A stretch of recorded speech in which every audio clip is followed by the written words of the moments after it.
ഒന്നും മനസ്സിലായില്ല. നമ്മൾ ഭക്തി എന്നൊക്കെ പറയുന്നത് അമ്പലത്തിൽ പോയി തൊഴിലും കാര്യങ്ങളൊക്കെ അല്ലേ. എന്നാൽ ഇവിടെ ഭഗവാൻ പറയുന്ന ഭക്തി ദേവാനാം ഗുണലിംഗാനാം അനുശ്രവിക കർമ്മണാം. ഇവിടെ ദേവൻ എന്നൊക്കെ പറഞ്ഞാൽ ഭാഗവതാദികളൊക്കെ വായിക്കുമ്പോണ്ടല്ലോ നമുക്ക് നല്ലവണ്ണം കേട്ട് കേട്ട് കേട്ട് ഉറപ്പ് വേണം. നമ്മുടെ ഋഷീശ്വരന്മാര് ദേവൻ എന്നൊക്കെ പറയുമ്പോൾ ശബ്ദം പ്രകാശിപ്പിക്കുന്നത് ദേവൻ എന്നാണ്. ദിവ് എന്നതിന് പ്രകാശം എന്നാണ് അർത്ഥം. ദീപം എന്നൊക്കെ പ്രയോഗം അങ്ങനെയാ വന്നിരിക്കുന്നത് സംസ്കൃതത്തില്. ദീപം എന്ന് പറഞ്ഞാൽ എന്താ അർത്ഥം? ദീപം കത്തിക്കൂ എന്ന് പറഞ്ഞാൽ പ്രകാശം. അപ്പം അനുഭവങ്ങളെ പ്രകാശിപ്പിക്കുന്നത്, ഓരോ അനുഭവങ്ങളെയും പ്രകാശിപ്പിക്കുന്നത്. ഇപ്പൊ കേൾക്കുക എന്നുള്ള അനുഭവം പ്രകാശിപ്പിക്കുന്നത് ആരാണ്? കാണുക എന്നുള്ള അനുഭവം പ്രകാശിപ്പിക്കുന്നത് ആരാണ്? രുചി എന്നുള്ള അനുഭവം പ്രകാശിപ്പിക്കുന്ന ആരാണ്? നാവ്. അപ്പൊ ദേവൻ എന്ന് പറഞ്ഞാൽ അർത്ഥം അനുഭവങ്ങളെ പ്രകാശിപ്പിക്കുന്ന ആരാത്? ഇന്ദ്രിയങ്ങളെയാണ് ദേവൻ എന്ന് പറയുന്നത്. അപ്പൊ നമ്മുടെ ഇന്ദ്രിയങ്ങളാണ് ഓരോരോ ദേവന്മാര്. കണ്ണ് അതൊരു ഇന്ദ്രിയമാണ്, ദേവനാണ്.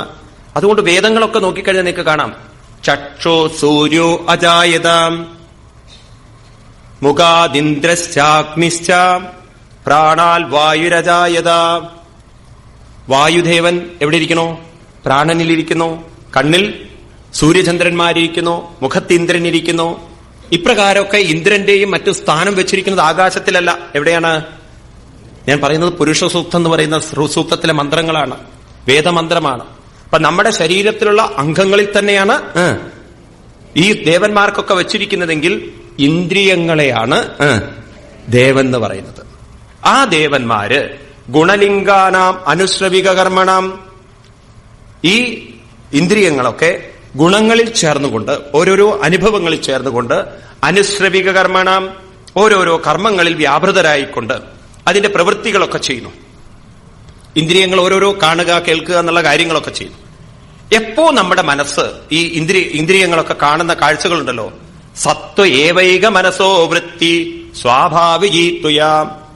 അമ്മേ, ഏതൊരു മനസ്സാണോ ഇന്ദ്രിയങ്ങൾ കാണുന്ന കാഴ്ചയിൽ നിന്നും അതിനെയൊക്കെ സാത്വിക ഭാവത്തിലേക്ക് കൊണ്ടുവരുന്നത്, സത്വബുദ്ധിയോടുകൂടി കാണുന്നത്, ഏകൈക മനസ്സ്, ഏക മനസ്സ്, എല്ലാ കാഴ്ചകളിലും ഒരു മനസ്സിനെ കൊണ്ടുവരാൻ സാധിക്കുന്നത് സാവൃത്തി. ആ വൃത്തിയുണ്ടല്ലോ, എങ്ങനെയുള്ള വൃത്തി? സ്വാഭാവികമായ അനിമിത്തമായ ആ ഇതുണ്ടല്ലോ വൃത്തി, ഭാഗവതീ വൃത്തി. അതിനെ ഭക്തി എന്ന് പറയുന്നു. പലതും മനസ്സിലായോ? മനസ്സിലായില്ല. അതായത് ഇന്ദ്രിയങ്ങൾ എന്തെല്ലാം കാണുമ്പോഴും, എന്തെല്ലാം അനുഭവങ്ങളിലൂടെ കടന്നു പോകുമ്പോഴും അതിന്റെയൊക്കെ പിന്നിൽ ഇതെനിക്ക് അനുഭവിക്കാൻ സാധിച്ചത് കൂടെ ഭഗവാനുള്ളത് കൊണ്ടാണെന്ന് നമ്മുടെ ഉള്ളിൽ സ്വയം സ്വാഭാവികമായിട്ട് മനസ്സ് പറയാൻ തുടങ്ങിക്കഴിഞ്ഞാൽ നിങ്ങൾക്ക് എന്തുണ്ട്? ഭക്തിയുണ്ട് എന്നർത്ഥം. ഇത്തിരി വേണ്ടു കാര്യങ്ങൾ. ഏത് അനുഭവങ്ങളിലൂടെ കടന്നു പോകുമ്പോഴും മനസ്സ് പറയണം, ഇതെനിക്ക് അനുഭവിക്കാൻ സാധിച്ചത് ഭഗവാനുള്ളത് കൊണ്ടാണ്, ഭഗവാനുള്ളത് കൊണ്ടാണ്. സുഖം വരുമ്പോഴും നല്ലത് കാണുമ്പോഴും ഭഗവാനുള്ളത് കൊണ്ടാണ്, ചീത്ത കാണുമ്പോഴും ഭഗവാനുള്ളത് കൊണ്ടാണ്, നല്ലത് കേൾക്കുമ്പോഴും ഭഗവാനുള്ളത് കൊണ്ടാണ്, ചീത്ത കേൾക്കുമ്പോഴും ഭഗവാനുള്ളത് കൊണ്ടാണ്. അപ്പൊ മനസ്സ് ഭഗവത് വൃത്തിയോട് ചേർന്നുകൊണ്ട് എല്ലാ അനുഭവത്തിലും ഒരു ഭഗവാന്റെ മഹിമ കാണുന്ന സമയത്ത് അവരാണ് ശരിക്കും ആര്? ഭക്തിയുള്ളവര് എന്ന് പറയുന്നത്. അപ്പൊ നമ്മൾ പറയുന്ന അമ്പലത്തിൽ പോയി ചുറ്റിത്തിരിയുന്നതല്ല ഭക്തി. അമ്പലത്തിൽ പോകുമ്പോഴും ഭക്തി വേണം. അപ്പോ ചിന്തിക്കേണ്ടത്, നല്ല അനുഭവം വരുമ്പോഴും ചീത്ത അനുഭവങ്ങൾ വരുമ്പോഴും രണ്ടനുഭവത്തിന്റെയും കൂടെ ആരുണ്ട്? ഈ വൃത്തി, സ്വാഭാവിക വൃത്തി. ഇത് സ്വാഭാവികമായിട്ട് വരണം ഉള്ളില്. നമ്മൾ ആദ്യം പരിശീലിക്കണം, പിന്നെ അത് സ്വാഭാവികമായിട്ട് വരണം. അപ്പൊ അങ്ങനെയാണെങ്കിൽ ഏത് ദുഃഖത്തിന്റെ പിന്നിലും ആരെ കാണാം? ഭഗവാനെ നമുക്ക് കാണാം. ഇത് നമ്മുടെ മനസ്സ് പറയാൻ തുടങ്ങിക്കഴിഞ്ഞാൽ ഭക്തി, ഇതിനാണ് ഭക്തി എന്ന് വിളിക്കുന്നത്. സിദ്ധേർഘരീയസി, ഇത് ഏറ്റവും ശ്രേഷ്ഠമാണ്, മുക്തിയേക്കാൾ ശ്രേഷ്ഠമാണ് ഈ ഭക്തി. ഇങ്ങനെ നമ്മുടെ ജീവിതത്തിൽ കാണാൻ സാധിച്ചാൽ ജരയതി ആശുയാ കോശം നിർഘീർണ അനലോ യഥ. എപ്രകാരമാണോ അഗ്നി ഭക്ഷണത്തിനെ നിർഘീർണമാക്കുന്നത്, ഭക്ഷിച്ച ഭക്ഷണം എപ്രകാരമാണോ അഗ്നി പരിപൂർണമായി ദഹിപ്പിക്കുന്നത്, അതുപോലെ നമ്മുടെ മനസ്സിന്റെ സംസ്കാരങ്ങളെ മുഴുവൻ അതിന് കത്തിച്ച് നശിപ്പിക്കാൻ സാധിക്കുന്നതാണ്. അപ്പൊ നമ്മള് പെർസെപ്ഷൻ, കാണുന്നതൊന്ന്, ആറ്റിറ്റ്യൂഡ് വേറെ ഒന്ന്. ഈ പെർസെപ്ഷനും ആറ്റിറ്റ്യൂഡ് എന്ന് പറയും. കാണുന്നത് ലൗകികമായ കാഴ്ചകളാണ്, പക്ഷെ അതിന്റെയൊക്കെ പിന്നിൽ നമ്മുടെ ആറ്റിറ്റ്യൂഡ് നാം കാണുന്നത് ആരെയാണ്? ഇതൊക്കെ കാണിച്ചു തന്നത് ഭഗവാനാണ്, ഭഗവാനാണ്, ഭഗവാനാണ്. ഈ ബോധം നമ്മുടെ ഉള്ളിൽ നിരന്തരം നിരന്തരം നമുക്ക് കത്തിജ്വലിപ്പിക്കാൻ സാധിച്ചു കഴിഞ്ഞാൽ ഏതനുഭവത്തിന്റെ കൂടെയും ആരുണ്ട്? ശങ്കരാചാര്യസ്വാമികൾ പറഞ്ഞ അവസ്ഥയിലേക്ക് നമുക്ക് എത്താൻ പറ്റും. യോഗരതോവാ ഭോഗരതോവാ സങ്കരതോവാ സംഗവിഹീന യസ്യ ബ്രഹ്മണി രമതേ ചിത്തം നന്ദതി നന്ദതി നന്ദത്യേവ ഭജ ഗോവിന്ദം ഭജ ഗോവിന്ദം ഗോവിന്ദം ഭജ മൂഢമതേ. സങ്കരതോവ ഭഗവാനുണ്ട്, സംഗവിഹീന ഭഗവാനുണ്ട്, ഭോഗരതോവ ഭഗവാനുണ്ട്, ഭോഗവിഹീന ഭഗവാനുണ്ട്. എല്ലാറ്റിലും ആരുണ്ട്? ഭഗവാനുണ്ടല്ലോ. പിന്നെന്താ വിഷമം? എന്നിങ്ങനെ നമ്മുടെ മനസ്സ് പറയാൻ തുടങ്ങിയാൽ എങ്ങനെ പറയണം? എങ്ങനെ പറയണം? അത് എടുത്തു പറയണം. ഭഗവാൻ എങ്ങനെ പറയണം? സ്വാഭാവികി. സ്വാഭാവികി എന്ന് പറഞ്ഞാൽ നമ്മൾ പരിശീലിപ്പിക്കാതെ തന്നെ പറയണം. അതുകൊണ്ട് ഭക്തിക്ക് 2 തട്ടുകളുണ്ട്. ഒന്നാമത്തെ തട്ടിനെ പറയും പ്രേരണ കൊടുത്തുകൊണ്ടുള്ള ഭക്തി. അതിനെ പറയും സാധനാഭക്തി എന്ന് പറയും. സാധന, നമ്മൾ സാധന ചെയ്യണം. രണ്ടാമത്തെ ഭക്തിയെ പറയും പരമഭക്തി എന്ന് പറയും, സാധ്യഭക്തി എന്ന് പറയും, അല്ലെങ്കിൽ പരാഭക്തി എന്ന് പറയും. എന്താ ഭക്തിയുടെ മഹത്വം? പ്രേരണയൊന്നും ചെയ്യേണ്ട ആവശ്യമില്ല. ഉള്ളിൽ നിന്ന് തന്നെ താനെ വിളിച്ചു പറയും, മനസ്സ് തന്നെ വിളിച്ചു പറയും. അത് കുറെയൊക്കെ നാമം ജപിച്ച് ശീലിച്ചുള്ള ആളുകൾക്കുണ്ടല്ലോ, കുറെ നിങ്ങൾ അഭ്യസിച്ചു കഴിഞ്ഞാൽ പിന്നെ നിങ്ങൾ നാമം ജപിക്കേണ്ട ആവശ്യമില്ല. നിങ്ങൾ വെറുതെ ഇരിക്കുമ്പോൾ തന്നെ മനസ്സ് ജപിക്കാൻ തുടങ്ങും. ശ്രദ്ധിച്ചിട്ടുണ്ടാവും, നല്ലവണ്ണം ജപിച്ച് ശീലിച്ചുള്ളവർക്ക് ഈ അനുഭവം വന്നിട്ടുണ്ടാവും. നിങ്ങൾ വെറുതെ ഒരു ഭാഗത്തിരുന്നാൽ മതി, മനസ്സ് ഇങ്ങനെ ജപിച്ചുകൊണ്ടിരിക്കും. നിങ്ങൾക്ക് ഇങ്ങനെ ആസ്വദിക്കാം. ആര് ജപിക്കുന്നത്? നിങ്ങൾ മറ്റൊരാളുടെ ജപം ആസ്വദിക്കുന്നത് പോലെ നിങ്ങളുടെ മനസ്സ് ജപിക്കുന്നത് നിങ്ങൾക്ക് ആസ്വദിക്കാൻ പറ്റും. അഭ്യസിക്കണം. പെട്ടെന്നൊന്നും വരില്ല ഈ പറയുന്നത്, നല്ലവണ്ണം അഭ്യസിക്കണം. അതാണല്ലോ ഭഗവാൻ കൂടുതൽ പ്രാധാന്യം കൊടുത്തത്. ഏതിന്? ഇതൊന്നും പറയുന്നത് പോലെ പെട്ടെന്ന് അങ്ങോട്ട് കയറി വരില്ല. ഇതിനൊക്കെ നല്ലവണ്ണം അഭ്യാസം വേണം, അഭ്യാസം വേണം. നമ്മളൊക്കെ ഈ അവസ്ഥയിലെത്തിയിരിക്കുന്നത് അഭ്യാസം കൊണ്ടാണ്. ഇതുപോലെ ഭഗവാൻ നമ്മളോടും പറയുന്നു, ഈ പറയുന്നതൊക്കെ നിങ്ങൾക്ക് സ്വാഭാവികമായി വരും. അതിനെന്ത് വേണം? അഭ്യാസം ചെയ്യണം.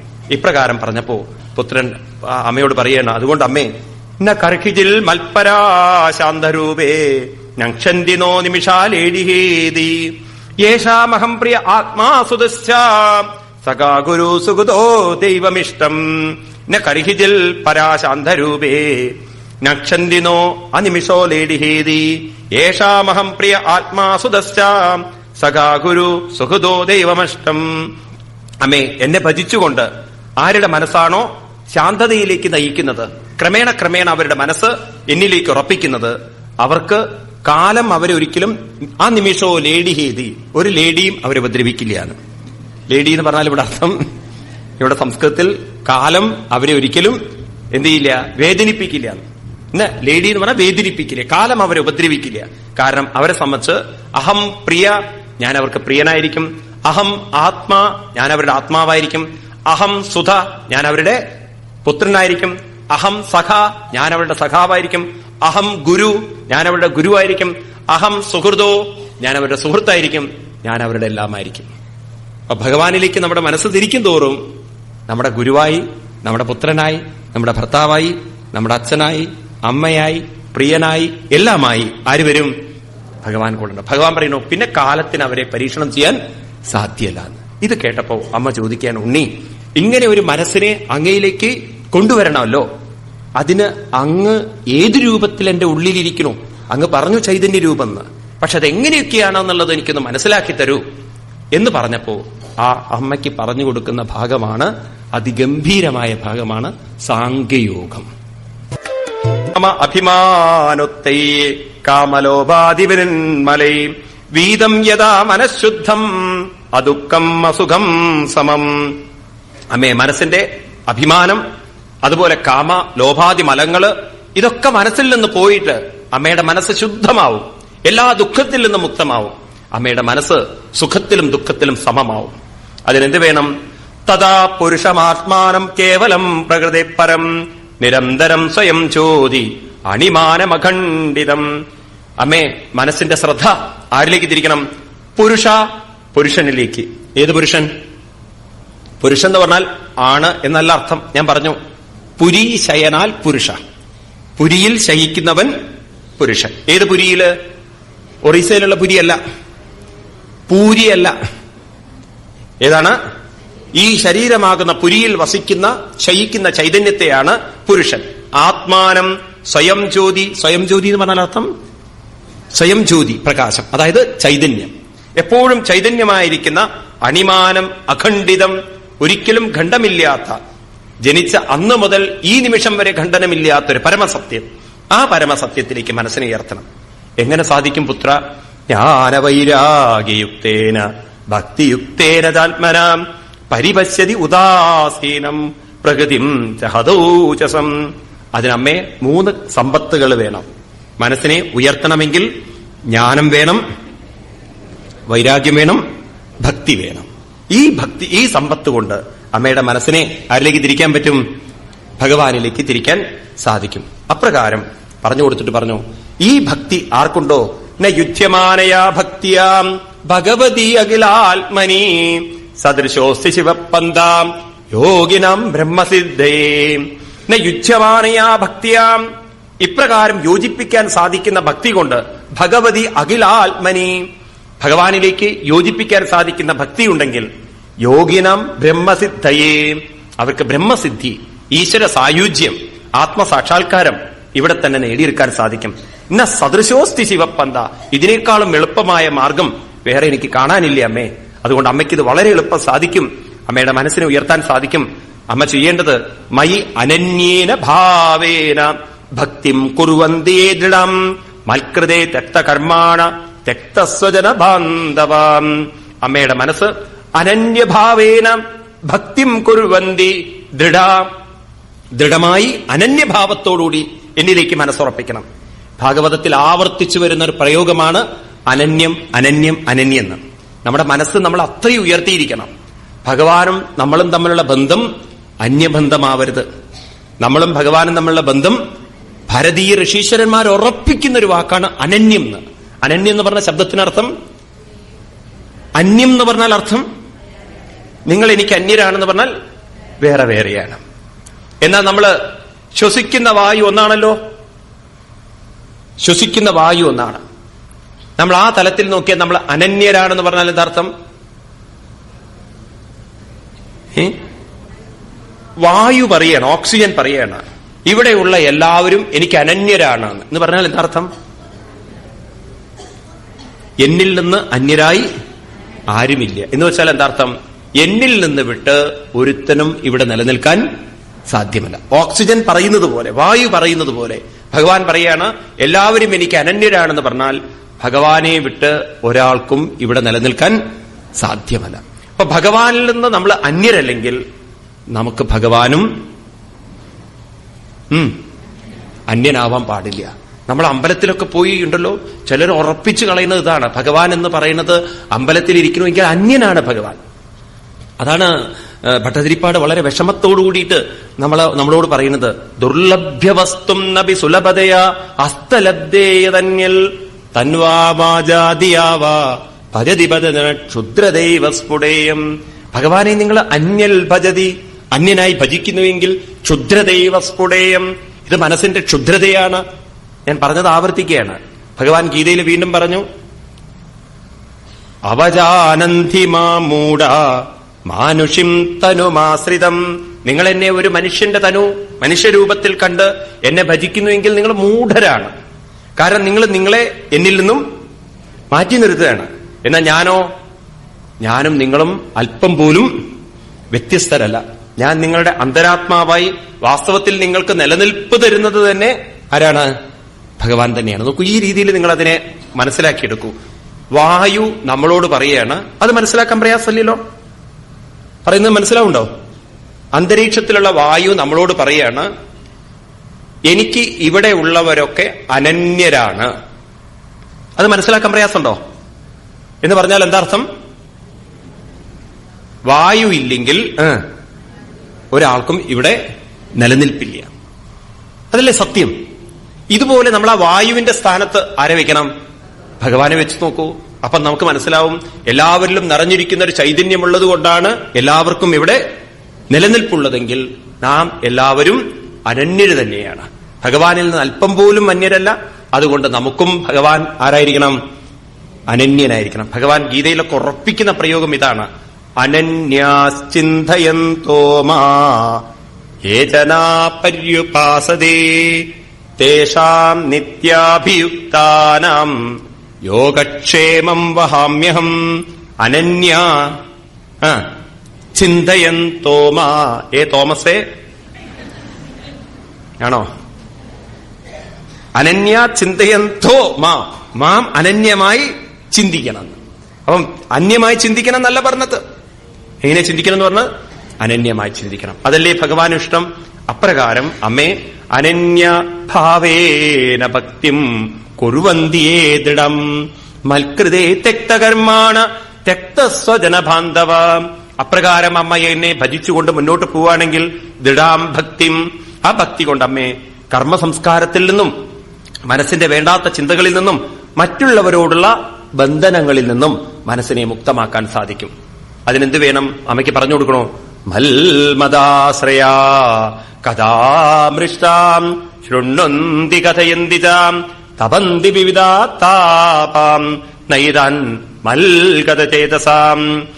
എന്നെ ആശ്രയിച്ചുകൊണ്ട് ഈ ഭാഗവതാദികളൊക്കെ മനസ്സിലാക്കിക്കൊണ്ട്, ശൃണ്വന്തി നല്ലവണ്ണം കേട്ട് മനസ്സിലാക്കിക്കൊണ്ട്, അമ്മേ ഏതൊരാളാണോ മദ്ഗതചേതസാം എന്നിലേക്ക് ചേതസ്സിനെ ഉറപ്പിക്കുന്നത്, അവർക്ക് വിവിധാതാപ നയേതൻ തപന്തി, അവരെ ഒരു താപത്തിനും തപിപ്പിക്കാൻ, വിഷമിപ്പിക്കാൻ സാധ്യമല്ല. So the quality of mind decides. നിങ്ങളുടെ quality of the mind decide ചെയ്യാണ് നിങ്ങൾക്ക് എങ്ങനെയുള്ള ജീവിതം വേണമെന്ന്. നിങ്ങൾ നിശ്ചയിക്കുകയാണ് എന്റെ മനസ്സ് ഇങ്ങനെ തന്നെയൊക്കെ ആയിക്കോട്ടെ, why should I worry about it എന്ന് നിശ്ചയിച്ചാൽ ഇതേ മനസ്സിന് നിങ്ങളെ അവസാന കാലത്തിൽ ദുഃഖിപ്പിക്കാനും നരകിപ്പിക്കാനും വിഷമിപ്പിക്കാനും സാധിക്കും. ഇപ്പൊ നമ്മൾ അതറിയില്ല. കാരണം ഇപ്പൊ നമുക്ക് വിൽ പവർ ഉണ്ട്, മസിൽ പവർ ഉണ്ട്, ബോഡി പവർ ഉണ്ട്. പക്ഷെ ഈ ബോഡി പവർ കുറെ കഴിഞ്ഞാൽ നമുക്ക് വീക്കാവും. വിൽ പവർ നമുക്ക് പിന്നെ വില്ലൊന്നും ഉണ്ടാവില്ല, പിന്നെ വില്ലും ഉണ്ടാവില്ല, അമ്പും ഉണ്ടാവില്ല. മനസ്സിലായില്ലേ? അതൊക്കെ നമ്മുടെ കയ്യിൽ നിന്ന് പോവും. അപ്പം where there is a will there is a way എന്നാണ്. അപ്പൊ ഇപ്പോ നമുക്ക് വില്ലുണ്ട്, അത് ഉപയോഗപ്പെടുത്തിക്കൊള്ളാം. ഭഗവാൻ പറയുന്നു അബന്തി വിവിധ താപാത്മയേതാൻ. ഏത് താപങ്ങൾക്കും നിങ്ങളുടെ മനസ്സിനെ തപന്തി തപിപ്പിക്കാൻ സാധ്യല്ല, നിങ്ങളുടെ മനസ്സിനെ നശിപ്പിക്കാൻ സാധ്യല്ല. എങ്ങനെയുള്ള മനസ്സിന്? ഭഗവാൻ പറയുന്നു മൽഗത ചേതസ. എങ്ങനെയുള്ള മനസ്സ്? എന്നിലേക്ക് തിരിഞ്ഞ മനസ്സിനെ പ്രശ്നങ്ങളൊന്നും അലട്ടില്ല എന്ന് പറയണം. അതുകൊണ്ട് അമ്മേ ഇത് തന്നെയാണ് നേടിയെടുക്കേണ്ടത്. അതുകൊണ്ട് അമ്മ ഇത് മനസ്സിലാക്കൂ. അസോവേവായം പ്രകൃതേ ഗുണാനം ജ്ഞാനേന വൈരാഗ്യവിജംവിതേന യോഗേന മയ്യത്പിതയാച്ച ഭക്ത്യാ മാം പ്രത്യഗാത്മാ ആത്മാമിഹാവരുന്ധേ. ആരുടെ മനസ്സാണോ ജ്ഞാനവൈരാഗ്യങ്ങളെ കൊണ്ട് മയി അർപ്പിത എന്നിൽ അർപ്പിച്ചുകൊണ്ട് പ്രത്യഗാത്മനി ആത്മസ്വരൂപനായ എന്നിൽ ആ മനസ്സിനെ ഉറപ്പിക്കുന്നത്, അവർക്കമ്മേ എല്ലാ പ്രകൃതി ഗുണങ്ങളിൽ നിന്നും മനസ്സിനെ ഉയർത്തിക്കൊണ്ട് അവരുടെ ജീവിതത്തെ ധന്യമാക്കാൻ സാധിക്കും. അപ്പൊ ഇത് കേട്ടപ്പോ അമ്മയ്ക്ക് വളരെയധികം ജിജ്ഞാസ വന്നു. എങ്കിൽ എന്റെ പുത്ര, അങ്ങയിലേക്ക് മനസ്സിനെ ഉയർത്താൻ സഹായിക്കുന്ന 3 സമ്പത്ത് വേണമെന്ന് പറഞ്ഞല്ലോ. ഏതൊക്കെ വേണം? ഭക്തി വേണം, ജ്ഞാനം വേണം, വൈരാഗ്യം. ഇതൊന്നും എനിക്ക് വിസ്തരിച്ച് പറഞ്ഞു തരൂ എന്ന് അമ്മയ്ക്ക് പറഞ്ഞു കൊടുക്കുകയാണ്. എങ്ങനെയുള്ള ഭക്തിയാണ് ശരിക്കുള്ള ഭക്തി? എങ്ങനെയുള്ള ജ്ഞാനമാണ് ശരിക്കുള്ള ജ്ഞാനം? എങ്ങനെയുള്ള വൈരാഗ്യമാണ് ശരിക്കുള്ള വൈരാഗ്യം? ഇത് അമ്മ ചോദിക്കുകയാണ്. കാരിത്വയ്യച്യുതാ ഭക്തി കീദൃശീ മമ ഗോചരാം യയാ പദം ദേ നിർവാണം അഞ്ജസാന്വാസ്നവാഹം യോ യോഗോപവൽഭാണോ നിർവാണസ്ഥം ത്വയോധിതാം കീദൃശക്കദിശ അങ്കാനി യദസ്താവബോധനം. അച്യുതാ ഭക്തി, അച്യുതമായ ഭക്തി, യോഗ്യമായ ഭക്തി, ദൃഢമായ ഭക്തി, ഇതെങ്ങനെയാണ് കൈവരിക്കാൻ സാധിക്കുക? ആ ഭക്തി കൊണ്ട് മാത്രമേ അങ്ങ് പറഞ്ഞു തേ പദം നിർവാണം അഞ്ജസ, എളുപ്പം അങ്ങയുടെ പദത്തെ കൈവരിക്കാൻ പറ്റുള്ളൂ എന്ന് പറഞ്ഞു. അതെങ്ങനെയാണെന്ന് എനിക്ക് പറഞ്ഞു തരൂ. യോ യോഗോ, ഏത് തരത്തിലുള്ള അറിവ് കൊണ്ടാണ് അങ്ങയിലേക്ക് നിർവാണത്തിലേക്ക് ഉയർത്താൻ സാധിക്കുന്നത്? അതും എനിക്ക് പറഞ്ഞു തരൂ. അതുപോലെ തന്നെ കീദൃശച്ച അങ്കാനി, എങ്ങനെയുള്ള വൈരാഗ്യത്തിലൂടെയാണ് തത്വാവബോധനം, തത്വബോധങ്ങളൊക്കെ കൈവരിക്കേണ്ടത്? ഇതൊക്കെ എനിക്ക് പറഞ്ഞു തരൂ എന്ന് പറഞ്ഞ് അമ്മ പുത്രന്റെ മുന്നിൽ നമസ്കരിച്ചപ്പോ, വീണ്ടും കൈതൊഴുതപ്പോ ആ അമ്മയ്ക്ക് പറഞ്ഞു കൊടുക്കാണ് എന്താണ് ഭക്തി എന്നുള്ളത്. ഭക്തി 25-ാമത്തെ അധ്യായത്തിൽ ഭഗവാൻ വർണ്ണിക്കുന്നത് ഇങ്ങനെയാണ്. ദേവാനം ഗുണലിംഗാനാം അനുശ്രവികർമ്മണാം സത്വയേവേക മനസോ വൃത്തി സ്വാഭാവികീ ത്വയാ അനിമിത്ത ഭാഗവതി ഭക്തി സിദ്ധേ ഗരീയസേ ജരയത്യാശിയാ കോശം. ദുഃഖവുമായി ചേരുന്നുണ്ടോ, ദുഃഖമുള്ള അനുഭവങ്ങളിൽ ചേരുന്നുണ്ടോ, ആ ദുഃഖമുള്ള അനുഭവങ്ങളിൽ നിന്ന് മനസ്സിനെ വിയോഗം ചെയ്യുന്നതാണ്, ശ്രദ്ധ തിരിക്കലാണ്, അറ്റൻഷൻ ഡൈവേർട്ട് ചെയ്യലാണ് യോഗ എന്നുള്ളത് കൊണ്ട് അർത്ഥമാക്കുന്നത്. ഇങ്ങനെയുള്ള യോഗ അനിർവിണ്ണ ചേതസ, വളരെ ദൃഢതയോടുകൂടി ഉറച്ച മനസ്സോടുകൂടി നീ പ്രാക്ടീസ് ചെയ്താലും അർജുന. അപ്പൊ ഒന്നാമത്തെ യോഗ എന്ന് പറയുന്നത് സമബുദ്ധിയാണ് ഒരർത്ഥം. രണ്ടാമത്തെ യോഗ എന്നുള്ള ശബ്ദത്തിനർത്ഥം എപ്പോഴൊക്കെ മനസ്സ് ദുഃഖങ്ങളിലേക്കും വിഷമങ്ങളിലേക്കും ഒക്കെ വരുന്നുണ്ടോ അപ്പോഴൊക്കെ മനസ്സിനെ അതിൽ നിന്നും മാറ്റിയെടുക്കണം. അതിനെ യോഗ എന്ന് പറയുന്നു. ഇനി മൂന്നാമത് യോഗ എന്ന് പറയുന്നതോ, യോഗം എന്ന് പറഞ്ഞാൽ ഉറപ്പിക്കുക എന്നൊരർത്ഥമുണ്ട്, കൂട്ടിച്ചേർക്കുക എന്നൊരർത്ഥമുണ്ട്. അപ്പൊ നമ്മളൊക്കെ യോഗത്തിലാണെന്ന് പറഞ്ഞാൽ യോജിപ്പിക്കുക, കൂട്ടിച്ചേർത്ത് വയ്ക്കുക. യുജ് എന്ന സംസ്കൃത ധാതുവിൽ നിന്നാണ് യോഗ എന്നുള്ള ശബ്ദം വരുന്നത്. യുജ് അതിനാണല്ലോ മലയാളം ഏത് വരുന്നത്, യോജിപ്പിക്കുക എന്നുള്ളത്. യോജിപ്പിക്കുക എന്ന് പറഞ്ഞാൽ കൂട്ടിച്ചേർക്കുക.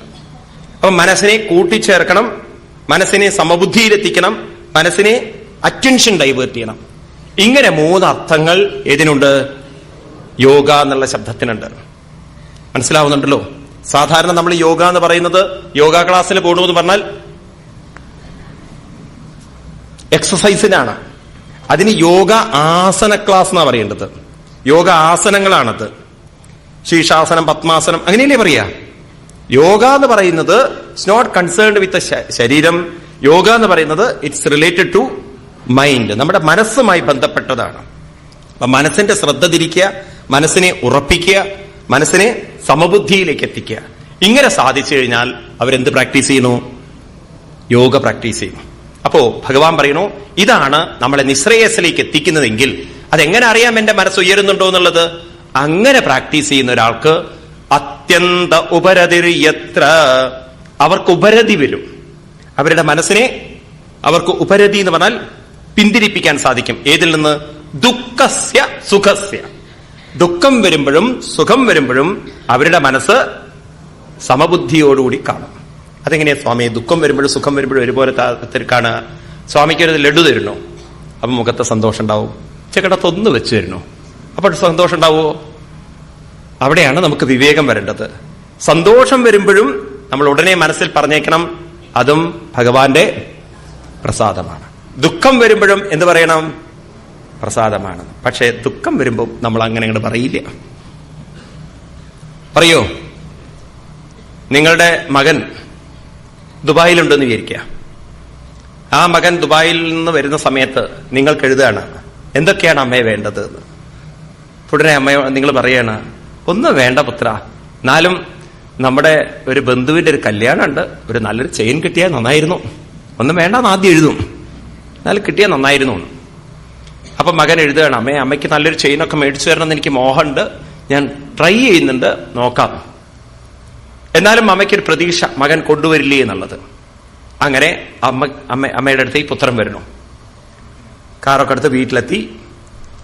അങ്ങനെ അമ്മയ്ക്ക് പുത്രന്റെ ഭക്ഷണമൊക്കെ കൊടുക്കുന്നതിനേക്കാൾ കൂടുതൽ ശ്രദ്ധ പെട്ടിയിൽ എന്തൊക്കെയാണെന്നുള്ളത് അറിയണം. അങ്ങനെ അമ്മ പെട്ടിയൊക്കെ തുറക്കണു. പെട്ടിയൊക്കെ തുറന്നു നോക്കുമ്പം ജ്വല്ലറി ഷോപ്പിലെ പെട്ടി. വളരെ സന്തോഷമായി, മകൻ എത്ര സ്നേഹമുണ്ട്, കാര്യങ്ങളൊക്കെ മനസ്സിലായി. അതൊക്കെ തുറന്നു നോക്കുമ്പോൾ പുത്രൻ വാങ്ങിച്ചു കൊണ്ടുവന്നിരിക്കുന്നുണ്ടല്ലോ, ഓ, പച്ച കല്ലുള്ള മാല. അമ്മ കഴുത്തിൽ വെച്ച് നോക്കി, കണ്ണാടിയുടെ മുന്നിൽ പോയി നോക്കി. എന്തൊരു സ്നേഹമുള്ള പുത്രൻ, ഇങ്ങനെയൊരു പുത്രന് ജന്മം കൊടുക്കാനും ഒരു ഭാഗ്യം വേണേ എന്നൊക്കെ പറഞ്ഞ് അമ്മ അങ്ങനെ കഴുത്തിലിട്ടിരിക്കുമ്പോഴാണ് പുത്രൻ പറയുന്നത്, ഇത് നമ്മുടെ ശേഖരൻ ചേട്ടന്റെ വീട്ടിലേൽപ്പിക്കാൻ വേണ്ടി അദ്ദേഹം തന്നയച്ചതാണ്. ഇത് പറയുമ്പോ ആ അമ്മയുടെ മനസ്സുണ്ടല്ലോ, വൃത്തികെട്ടവൻ. നേരത്തെ ഏത് മുഖം കൊണ്ടാണോ അത് സന്തോഷത്തോടുകൂടി സ്വീകരിച്ചത്, അതേ മുഖം പിന്നുണ്ടാവുമോ? ഇല്ല. അപ്പൊ ദുഃഖവും സുഖവും ഒരുപോലെ ഇരിക്കുവോ? ഇല്ല. നമ്മൾ പ്രാക്ടീസ് ചെയ്യണം. സുഖം വരുമ്പോഴും ഭഗവാന്റെ പ്രസാദം, ദുഃഖം വരുമ്പോഴും ഭഗവാന്റെ പ്രസാദം. ഇതൊക്കെ പറയാൻ എളുപ്പമാണ്, പക്ഷെ നമ്മൾ ചിന്തിച്ചുകൊണ്ട് പറയുമ്പോണ്ടല്ലോ നമുക്ക് വ്യത്യാസം വരും. എന്താണത്? ഇപ്പോ നമുക്ക് പലർക്കും അത് പറ്റാത്തതിന് കാരണം നമ്മളെ ജീവിതത്തെ പലപ്പോഴും ഉൾക്കൊള്ളുന്നില്ല. സുഖവും ദുഃഖവും നിശ്ചയിക്കുന്നത് വാസ്തവത്തിൽ ഭഗവാനല്ല. സുഖവും ദുഃഖവും നിശ്ചയിക്കുന്നത് പ്രതീക്ഷകളല്ല. സുഖവും ദുഃഖവും നിശ്ചയിക്കുന്നത് നമ്മുടെ പ്രവൃത്തികളാണ്. കർമ്മഫലങ്ങളാണ് സുഖദുഃഖങ്ങളായി വരുന്നത്. ഇപ്പൊ ഞാൻ ചെയ്തു വെച്ചിരിക്കുന്ന കർമ്മങ്ങളുടെ ഫലം സുഖത്തിന്റെ രൂപത്തിലോ ദുഃഖത്തിന്റെ രൂപത്തിലോ എന്നിലേക്ക് വന്നേ പറ്റുള്ളൂ. നിങ്ങൾ ചെയ്തിരിക്കുന്നതെല്ലാം നിങ്ങളുടെ അടുത്തേക്ക് വന്നേ പറ്റുള്ളൂ. അത് പ്രകൃതിയുടെ നിയമമാണ്. ഞാനൊരു പന്തെടുത്ത് ചുമരിലേക്ക് എറിഞ്ഞു കഴിഞ്ഞാൽ ആ പന്ത് എന്റെ ഡയറക്ഷനിലേക്ക് വന്നേ പറ്റുള്ളൂ. അപ്പോ ഞാൻ ചെയ്തിരിക്കുന്ന കർമ്മങ്ങളുടെ ഫലമാണ് എന്റെ അടുത്തേക്ക് വരുന്നതെങ്കിൽ, സുഖരൂപത്തിലോ ദുഃഖരൂപത്തിലോ ആണ് വരുന്നതെങ്കിൽ, ഞാൻ ഇവിടെ ഈ രീതിയിൽ പറഞ്ഞ് മനസ്സിലാക്കിച്ചാൽ മതി, ഇതെല്ലാം ഭഗവാന്റെ നിയോഗമായി ഞാൻ അതിനെ സ്വീകരിച്ചിരിക്കുന്നു. അപ്പൊ സ്വീകരിക്കാനുള്ള മനസ്സുള്ളവർക്ക് ദുഃഖത്തെയും സുഖത്തെയും ഒക്കെ എങ്ങനെ കാണാം? ഒരുപോലെ കാണാന്ന് പറഞ്ഞാൽ, സുഖം വരുമ്പോൾ വിഷമങ്ങൾ വരും. ഞാൻ പറഞ്ഞു നിങ്ങളോട് കഴിഞ്ഞ ദിവസം, ദുഃഖം വരുമ്പോൾ വേദനകൾ ഉണ്ടാവും. പക്ഷെ ദുഃഖത്തിൽ നമ്മൾ ദുഃഖിച്ച് മുങ്ങില്ല. സാധാരണ ഒരു വ്യക്തിയും ആധ്യാത്മികമായ ജീവിതം നയിക്കുന്നവരും തമ്മിലുള്ള വ്യത്യാസം എന്താണെന്ന് വെച്ചാൽ, ഒരു പ്രസവിച്ച സ്ത്രീയെ പോലെയാണ്. ഒരു ആത്മീയ ജീവിതം കൊണ്ട് നടക്കുന്നവർ പ്രസവിച്ച സ്ത്രീയെ പോലെയാണ്. എന്താ പ്രസവിച്ച സ്ത്രീയുടെ പ്രത്യേകത? ഞാൻ കഴിഞ്ഞ ദിവസം നിങ്ങളോട് പറഞ്ഞല്ലോ ഇത് ഉദാഹരണം. അതായത് ഒരു സ്ത്രീ പ്രസവിക്കുന്ന സമയത്ത് അവർക്ക് വേദനയുണ്ട്, എന്തില്ല? ദുഃഖമില്ല. കാരണം അവർക്കൊരു കുട്ടിയെ കിട്ടിയതിലുള്ള സന്തോഷം. ഇതുപോലെ നമുക്ക് വേദനകൾ വരും, പക്ഷെ നമുക്ക് എന്തുണ്ടാവില്ല? ഭഗവാൻ ഉണ്ടല്ലോ എന്നുള്ളൊരു സന്തോഷം ആ വേദനയെ താങ്ങാൻ നമുക്കൊരു ശക്തി തരും. അപ്പൊ ദുഃഖവും സുഖവും ഒരുപോലെയാവാന്നൊക്കെ പറഞ്ഞാൽ നിങ്ങൾ വിചാരിക്കരുത് സുഖം വരുമ്പോഴും ദുഃഖം വരുമ്പോഴും ഒരുപോലെ ആവണമെങ്കിൽ സ്വാമി കാറ്റ് പോകണമെന്ന്. എന്ന് വെച്ചാൽ മരിച്ചവർക്ക് സുഖം തേൻ കൊടുത്താലും തീയിൽ കൊണ്ടുവച്ചാലും അപ്പൊ പറയുന്നത് തെറ്റില്ലേ? ആ പറയുന്നതിന് അർത്ഥം വേണ്ടേ? അപ്പൊ സുഖം വരുമ്പോ, സന്തോഷം വരുമ്പോ ഉടനെ മനസ്സിൽ പറയാൻ സാധിക്കും, ഈ സന്തോഷവും ഭഗവാന്റെ നിശ്ചയമാണ്, ഈ ദുഃഖവും ഭഗവാന്റെ നിശ്ചയമാണ്. അങ്ങനെ അങ്ങോട്ട് സ്വീകരിക്കാൻ സാധിച്ചാലല്ലോ വലിയൊരു ഭാഗ്യമാണത്. ഈ ഭാരതത്തിൽ അങ്ങനെയൊക്കെ എത്രയോ ആളുകളുണ്ടായിരുന്നു. വെറുതെ പറയുന്നതല്ലത്. എന്തു വരുമ്പോഴും നമ്മുടെ മനസ്സിനെ നമ്മൾ ഏത് ദൃഷ്ടിയിൽ കാണണം? ഭഗവാന്റെ പ്രസാദമായിട്ട്. ഗീതയിലെ വളരെ പ്രസിദ്ധമായൊരു ശ്ലോകമാണ്. ഭഗവാൻ 2-ാം അധ്യായത്തിൽ പറയും, പ്രസാദേ സർവദുഃഖാനാം ഹാനിരസ്യോപചായതേ പ്രസന്നചേതസോഖ്യാശു ബുദ്ധിപര്യവതിഷ്ഠതേ. പ്രസാദേ, നിങ്ങൾക്ക് ആക്സെപ്റ്റൻസ് ഉണ്ടോ? ഉൾക്കൊള്ളാനുള്ള കഴിവുണ്ടോ? സർവദുഃഖാനാം ഹാനി, ഏത് പ്രശ്നങ്ങൾക്കും പരിഹാരം, അതിനെ ആക്സെപ്റ്റ് ചെയ്യുക എന്നുള്ളതാണ്. ആക്സെപ്റ്റ് ചെയ്ത് കഴിഞ്ഞാലോ ഭഗവാന്റെ നിശ്ചയമാണ്, അത് ഞാൻ ചെയ്തു വെച്ച കർമ്മഫലമാണ്, അത് ഞാൻ തന്നെ അനുഭവിക്കേണ്ടതുണ്ട്. ഇതിൽ പരാതി പറഞ്ഞതുകൊണ്ടോ ദുഃഖം പറഞ്ഞതുകൊണ്ടോ കാര്യമില്ല.